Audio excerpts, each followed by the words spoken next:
जयप्रकाश नारायण के लोकतांत्रिक समाजवाद पर टिप्पणी कीजिए। भूमिका: समाजवाद जयप्रकाश नारायण की दृष्टि में एक सुनियोजित सिद्धांत या तकनीक थी। इन्होंने क्रांतिकारी समाजवाद के स्थान पर लोकतांत्रिक समाजवाद पर बल दिया है। तो जो जयप्रकाश नारायण हैं, इन्होंने समाजवाद की दृष्टि में बताया था कि यह सुनियोजित सिद्धांत और तकनीक है। इन्होंने क्रांतिकारी समाजवाद के स्थान पर लोकतांत्रिक समाजवाद पर बल दिया था। मुख्य भाग क्या है इसके? लोकतांत्रिक समाजवाद की विशेषताएं। इनके अनुसार समाजवाद का लक्ष्य एक शोषण विहीन समाज की स्थापना करना है और इस इच्छा से दूसरे साधन से ही ऐसा संभव हो सकता है। तो इन जो लोकतांत्रिक समाजवाद है, ये क्या करता है? तो यह शोषण विहीन समाज की स्थापना करना चाहता है। इस दृष्टि में अच्छे संसाधन से ही ऐसा संभव हो सकता है। लोकतांत्रिक समाजवाद के विचार अभिव्यक्ति राजनीतिक संस्थानों की स्थापना की स्वतंत्रता होनी चाहिए। मतलब लोकतांत्रिक समाजवाद में जो विचार अभिव्यक्ति राजनीति संस्थानों की स्थापना की स्वतंत्रता होनी चाहिए। लोकतांत्रिक समाजवाद में व्यापार उद्योग धंधे बैंक का राष्ट्रीयकरण करके सामूहिक स्वामित्व प्रदान किया जा सकता है। तो लोकतांत्रिक समाजवाद में क्या होता है? व्यापार उद्योग धंधे बैंकों का राष्ट्रीयकरण करके सामूहिक स्वामित्व स्थापित किया जा सकता है। निष्कर्ष: जयप्रकाश नारायण ने मार्क्स की हिंसावादी विचारधारा के स्थान पर सामाजिक क्रांति के लिए रचनात्मक कार्यों पर विशेष बल दिया है। तो जो मार्क्स की हिंसावादी विचारधारा थी, उसकी जो समाजवादी विचार थे, उसके स्थान पर सामाजिक क्रांति के लिए रचनात्मक कार्यों पर विशेष बल दिया है। समाजवादी विचारधारा से संबंधित नीति निर्देशक तत्वों का उल्लेख कीजिए। भूमिका: संविधान के भाग 4 में अनुच्छेद 36 से 51 तक नीति निर्देशक तत्वों का वर्णन किया गया है। इसका उल्लेख लोक कल्याणकारी राज्य की स्थापना करना होता है और नीति निर्देशक सिद्धांत आयरलैंड से लिए गए हैं। प्रमुख भाग क्या है इसके? समाजवादी विचारधारा से संबंधित नीति निर्देशक तत्व। पहला आता है अनुच्छेद 38। यह लोक कल्याणकारी राज्य की स्थापना एवं अभिवृद्धि करता है। अनुच्छेद 38 आओ कल्याण करेंगे, लोक कल्याणकारी राज्य की स्थापना और अभिवृद्धि करना है। अनुच्छेद 39 पुरुषों और महिलाओं के सभी नागरिकों को आजीविका में पर्याप्त साधन प्राप्त कराने का अधिकार है। जो पुरुष और नागरिक हैं, उनमें किसी भी 3-4 में भी या किसी में भी वो नहीं दिया जाएगा, असमानता नहीं रखी जाएगी। नो आजीविका के पर्याप्त साधन प्राप्त करने का अधिकार है दोनों को आजीविका के लिए। अनुच्छेद 39 का समान अवसर के लिए आधार पर न्याय देना और निःशुल्क विधिक सहायता देना। मतलब इसमें भी नो कर दिया गया है, लेकिन एक एक्स्ट्रा पॉइंट जोड़ा गया है जो कि क्या है? समान अवसर के आधार पर न्याय देना एवं निःशुल्क कानूनी सहायता उपलब्ध कराई जाएगी। अनुच्छेद 41 में लोक सहायता पाने का अधिकार है। तो 40 में क्या है? हमारी जो स्थानीय शासन है वो है, और 41 में क्या है? लोक सहायता पाने का अधिकार है। 4 लोग आएंगे, एक ही हाथ बढ़ाएंगे, तो लोक सहायता पाने का अधिकार है 41 में।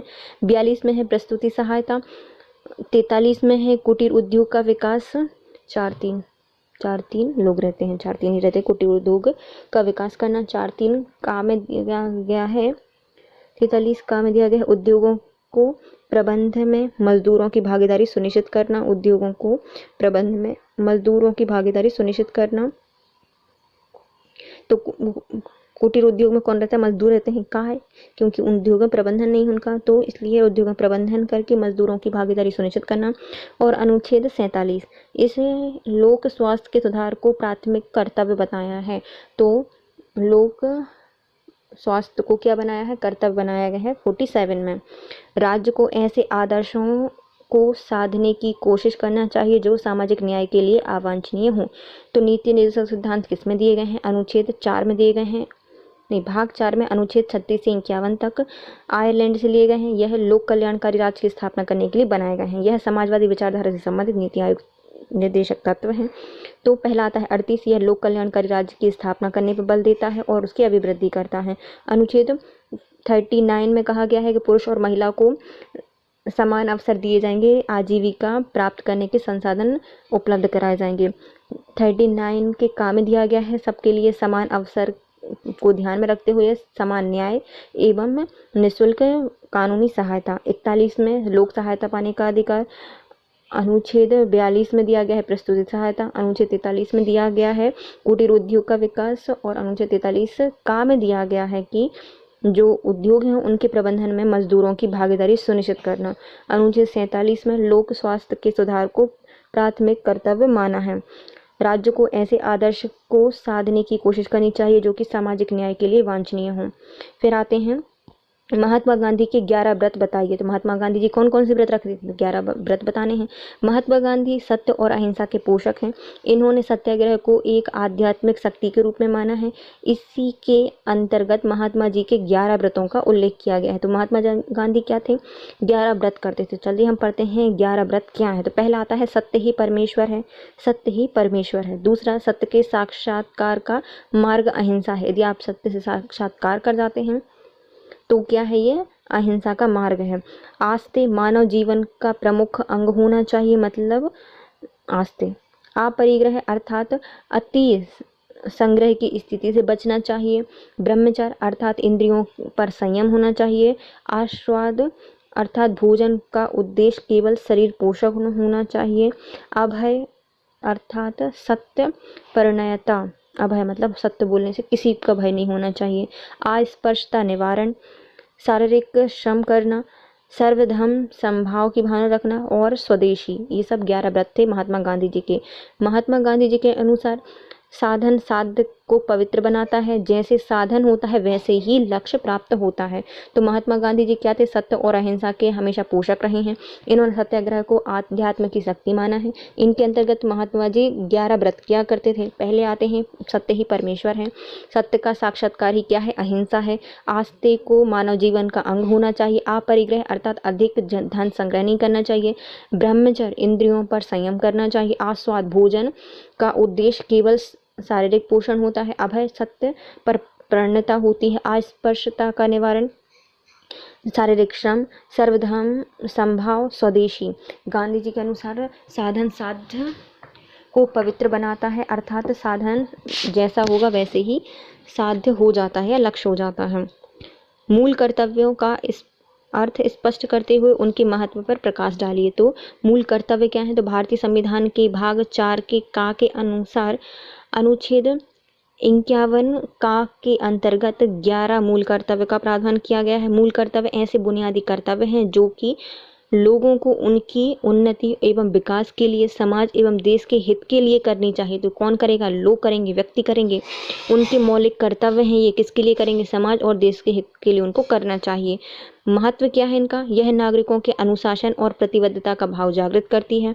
राष्ट्र प्रेम, त्याग, सेवा, बलिदान की भावना पैदा करती है। नागरिकों को अपने देश, समाज, लोगों के प्रति कर्तव्य के बारे में जानकारी देती है। आपसी समन्वय एवं सद्भाव का विकास करती है। साथ ही राष्ट्र विरोधी विचारधाराओं से अलगाव रखती है। मूल कर्तव्य के जो संवैधानिक प्रावधान है, इनके कारण मूल अधिकार और मूल कर्तव्य में संतुलन स्थापित होता है। मूल कर्तव्य क्या है? तो हमने पहले ही बताया था, हमारे संविधान के भाग 4 के का में दिए गए हैं और अनुच्छेद 51 के का में दिए गए हैं। स्वर्ण सिंह समिति की सिफारिश पर 11 मूल कर्तव्यों को जोड़ा गया था। मूल कर्तव्य ऐसे बुनियादी कर्तव्य होते हैं जो कि भारत की अपनी उन्नति एवं विकास के लिए, समाज एवं देश के हितों के लिए करनी चाहिए। यह नागरिकों में अनुशासन, प्रतिबद्धता जागरूक करती है। व्यक्तियों के प्रति एकता, अखंडता, बंधुत्व, सेवा, प्रेम, त्याग, बलिदान एवं राष्ट्रीय प्रेम की भावना जागृत करती है। यह देश को, अपने नागरिकों को अपने देश, समाज, लोगों के प्रति कर्तव्य की भावना जागृत करती है। यह आपसी समन्वय, सद्भाव का विकास करती है और राष्ट्र विरोधी विचारधाराओं का अलगाव करती है। मूल कर्तव्य के संवैधानिक प्रावधान के कारण मूल अधिकार और मूल कर्तव्य में संतुलन स्थापित होता है। भारत में अधीनस्थ न्यायालय के ढांचे पर प्रकाश डालिए। इसकी भूमिका क्या है? भारतीय संविधान के भाग 6 के अंतर्गत आते हैं और अनुच्छेद 233 से 237 में अधीनस्थ न्यायालयों का उल्लेख किया गया है। अधीनस्थ न्यायालय में जिला स्तर के और इसके नीचे के न्यायालय आते हैं, जिसमें जिला न्यायालय सबसे बड़ा न्यायालय होता है। जिला न्यायालय में दीवानी और आपराधिक मामले की सुनवाई होती है, जबकि जो जिला न्यायालय होते हैं उसके अंतर्गत जिला एवं सत्र न्यायालय का न्यायालय, न्यायाधीश का न्यायालय। पहला आता है दीवानी पक्ष और आपराधिक पक्ष। दीवानी पक्ष में क्या होते हैं? वरिष्ठ सिविल न्यायाधीश का न्यायालय होता है। प्राथमिक श्रेणी सिविल न्यायाधीश का न्यायालय होता है और मुंशिफ कनिष्ठ सिविल न्यायाधीश का न्यायालय होता है। फिर आते हैं आपराधिक पक्ष में भी क्या होते हैं, एक मुख्य न्यायिक दंडाधिकारी का न्यायालय, प्रथम श्रेणी के दंडाधिकारी का न्यायालय और द्वितीय श्रेणी के दंडाधिकारी का न्यायालय। देखिए अधीनस्थ न्यायालय दिए कहाँ पर है, तो भाग 6 में दिए गए हैं, जहाँ पर अनुच्छेद 233 से अनुच्छेद 237 तक अधीनस्थ न्यायालय दिए गए हैं। इसमें वो सभी अधीनस्थ न्यायालय आते हैं जिसमें अधीनस्थ जिला न्यायालय और इसके अंतर्गत जितने भी न्यायालय होते हैं वो इसके अंतर्गत आते हैं। जिला न्यायालय इसमें सबसे बड़ा न्यायालय होता है। जिला न्यायालय में दीवानी और आपराधिक मामले की सुनवाई की जाती है और जो जिला न्यायालय है उसको भी 2 भागों में बांटा जाता है। एक आता है जिला एवं सत्र न्यायालय का न्यायाधीशों का न्यायालय। तो कौन कौन से न्यायाधीश कहाँ बैठते हैं, तो दीवानी पक्ष में क्या होता है, एक वरिष्ठ सिविल न्यायाधीश का न्यायालय होता है। फिर उसके बाद आता है प्रथम श्रेणी के सिविल न्यायाधीश का न्यायालय। फिर आता है द्वितीय श्रेणी के कनिष्ठ सिविल न्यायाधीश का न्यायालय। आपराधिक पक्ष में क्या होता है, प्रमुख न्यायाधीश न्यायिक दंडाधिकारी का न्यायालय, प्रथम श्रेणी के दंडाधिकारी का न्यायालय और द्वितीय श्रेणी के दंडाधिकारी का न्यायालय। राज्य में अधीनस्थ न्यायालयों का पर्यवेक्षक उच्च न्यायालय होता है। जो पर्यवेक्षक होता है वो कौन है, उच्च न्यायालय है, अर्थात हाई कोर्ट होता है। भारतीय संविधान निर्माण में सरदार पटेल जी के योगदान की चर्चा कीजिए। तो भूमिका, सरदार वल्लभ भाई पटेल एक महान राष्ट्रवादी नेता रहे हैं। उनका राजनीतिक चिंतन उदारवाद, गांधीवाद और यथार्थवाद से प्रभावित था। तो वल्लभ भाई पटेल हैं यह महान राष्ट्रवादी नेता रहे हैं, राजनीतिक रहे हैं। यह इनका जो चिंतन है वह उदारवाद, गांधीवाद, यथार्थवाद से प्रभावित था। मुख्य भाग लिखिए, क्या योगदान रहे हैं। भारतीय संविधान की 3 प्रमुख उपसमितियां, मौलिक अधिकार उपसमिति, अल्पसंख्यक उपसमिति और प्रांतीय संविधान उपसमिति के अध्यक्ष रहे हैं। तो संविधान सभा की 3 उपसमितियां, पहली आती है प्रांतीय संविधान समिति, दूसरी मौलिक अधिकार समिति और अल्पसंख्यक उपसमिति के अध्यक्ष रहे हैं। अनुसूचित जाति, अनुसूचित जनजातियों के आरक्षण का समर्थन किया है इन्होंने। प्रांतीय संविधान समिति के अध्यक्ष के रूप में राष्ट्रपति के द्वारा आपातकालीन परिस्थितियों में राज्य का शासन अपने हाथों में लेना पर सरदार पटेल जी के विचारों का ही समाहित था।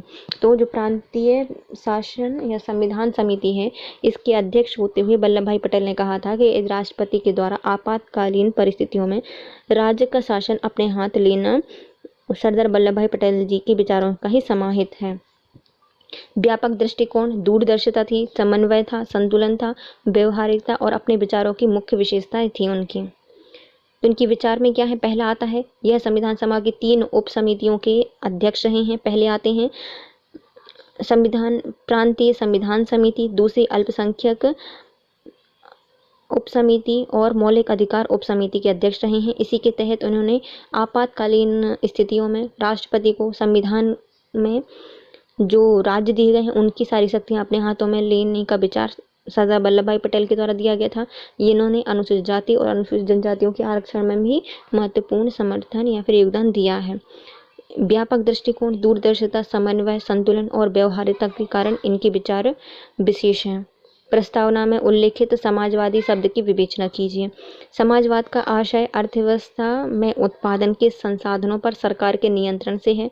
भारत में लोकतांत्रिक समाज को स्वीकार किया गया है। तो समाजवाद क्या है, अर्थव्यवस्था में जो हमारे संविधान की प्रस्तावना में दिया गया है ना, उस समाजवाद का अर्थ है अर्थव्यवस्था के उत्पादन में साधनों पर सरकार के नियंत्रण होना, और ये लोकतांत्रिक समाजवाद को स्वीकृत करता है। मुख्य भाग क्या है कि भारतीय समाजवाद के निम्न तत्व होते हैं। पहला, सामाजिक क्षेत्र, निजी क्षेत्र का सह अस्तित्व, इसमें सामाजिक क्षेत्र को वरीयता देता है। यदि सामाजिक क्षेत्र और जो निजी क्षेत्र है इनका दोनों का सह अस्तित्व है तो सामाजिक क्षेत्र को बल दिया जाएगा। आय और जीवन स्तर की असमानता को कम करना है, आय और जीवन स्तर की असमानता को कम करना है। संपत्ति के केंद्रीकरण की प्रवृत्ति को रोकना है, जो संपत्ति है उसका केंद्रीकरण हो जाता है उसकी प्रवृत्ति को रोकना है। मजदूर और जो वंचित वर्ग हैं उनके कल्याण करना है। पूर्ववर्ती योजना आयोग और वर्तमान नीति आयोग लोकतांत्रिक समाजवाद के उद्देश्यों की प्राप्ति को ही दर्शाते हैं। तो समाजवाद क्या होता है, तो सारे उत्पादन पर, अर्थव्यवस्था के साधनों पर सरकार का नियंत्रण होना और भारत में लोकतांत्रिक समाजवाद को अपनाया गया है। मुख्य भाग क्या है इसके, तो निम्न है, जैसे कि सामाजिक क्षेत्र में और निजी क्षेत्र में यदि सह अस्तित्व होता है तो सामाजिक क्षेत्र को वरीयता दी गई है। आय में और जीवन स्तर में असमानता को कम किया गया है। संपत्ति की विकेंद्रीकरण की ध्यान दिया गया है, बल दिया गया है और मजदूर एवं वंचित वर्गों का कल्याण करना इनका लक्ष्य है।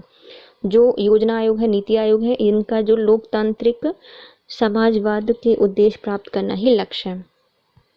मंत्रिपरिषद और मंत्रिमंडल में अंतर स्पष्ट कीजिए।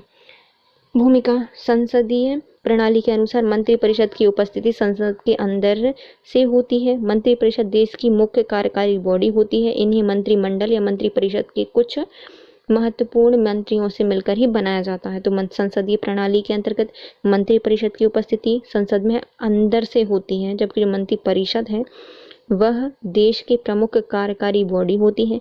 यही मंत्रिमंडल मंत्रिपरिषद के कुछ महत्वपूर्ण मंत्रियों से मिलकर बनी होती है। मुख्य भूमिका बताइए। तो मंत्रिपरिषद की प्रकृति मूलतः संवैधानिक है, संविधान में इसका भाग दिया गया है, जबकि जो मंत्रिमंडल है उसका प्रावधान 44वें संविधान संशोधन के द्वारा जोड़ा गया था। मंत्रिपरिषद का आकार व्यापक होता है, जबकि मंत्रिमंडल तुलनात्मक रूप से छोटी होती है।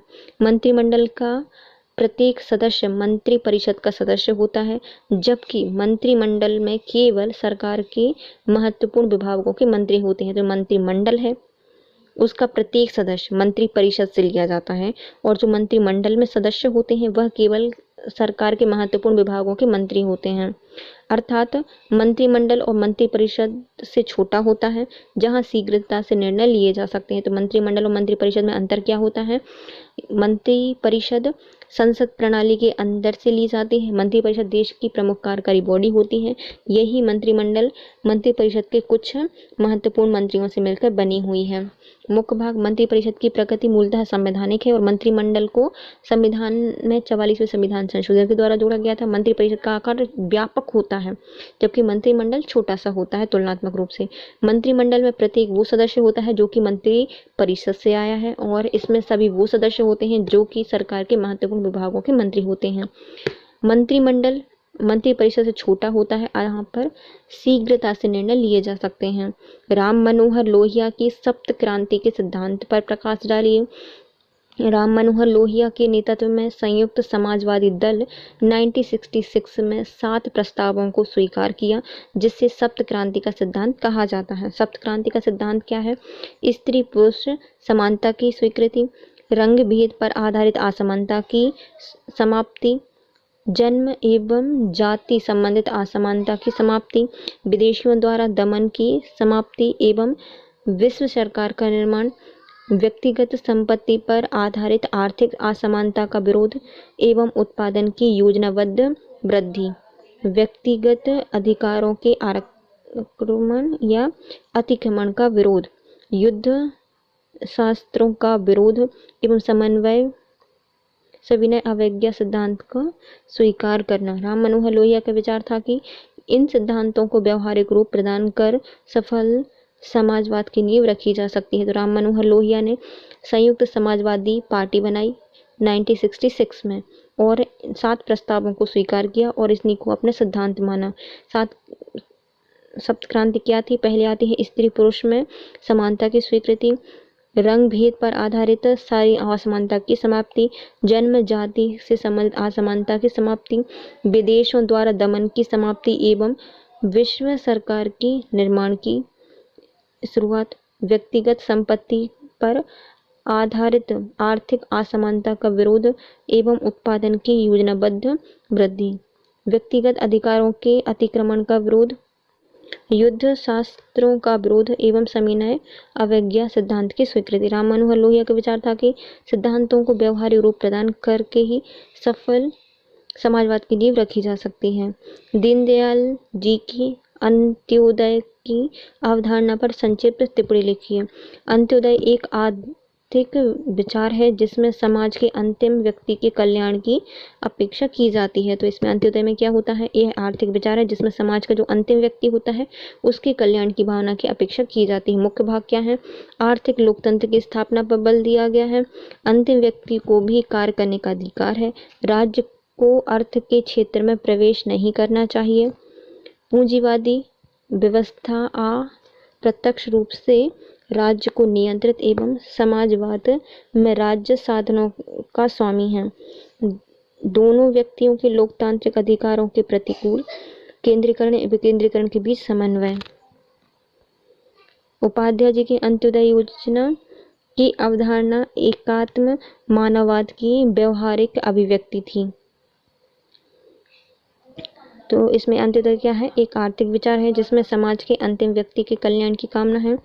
इसमें जो आर्थिक लोकतंत्र है उसकी स्थापना पर बल दिया गया कि आर्थिक लोकतंत्र स्थापित कर दो। अंतिम व्यक्ति को भी कार्य करने का अधिकार होना चाहिए। राज्य को अर्थ के क्षेत्र में प्रवेश नहीं करना चाहिए, जो अर्थ है उसके क्षेत्र में राज्य को प्रवेश नहीं करना चाहिए। पूंजीवादी व्यवस्था अप्रत्यक्ष रूप से राज्य को नियंत्रित, समाजवाद में राज्य साधनों का स्वामी होता है। दोनों व्यक्तियों के लोक कल्याण अधिकारों के प्रतिकूल केंद्रीकरण विकेंद्रीकरण के बीच में समन्वय स्थापित करना। उपाध्याय जी की अंत्योदय की अवधारणा एकात्म मानववाद की व्यवहारिक अभिव्यक्ति है। नेक्स्ट आता है नेहरू के धार्मिक विचारों पर टिप्पणी कीजिए।